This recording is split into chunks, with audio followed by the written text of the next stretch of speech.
Hey guys, I'm Rita, and in this episode I will show you how you can add a new bank account, credit card account, or maybe even cash account on QuickBooks accounting software. To add a new bank account or money account, we need to go to Money section, and here are our bank accounts. To add a new account, click on Add Account and select which type you want to add. So in my case, I will have another credit card account. Provide the details, so credit card account name, so I will have Rita's business credit card. I can link to particular bank account if I wish to, or otherwise I can leave a blank. It's not mandatory to select.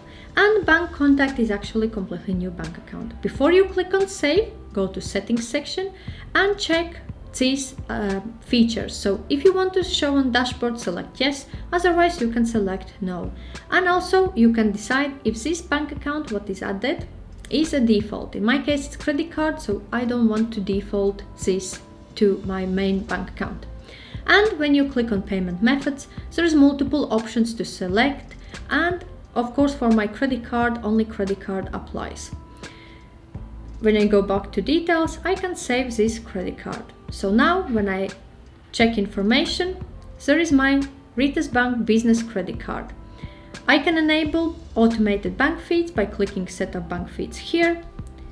Click on Next, read information, agree terms and conditions, and link to your bank account. So this is the way how you can add new money account, either bank, credit card, or cash accounts on QuickBooks accounting software. If you have any questions or require any further advice, feel free to reach out to me. Also, I have shared the links in the description section below to my QuickBooks tutorial and review episodes. If you have not seen it yet, check it out.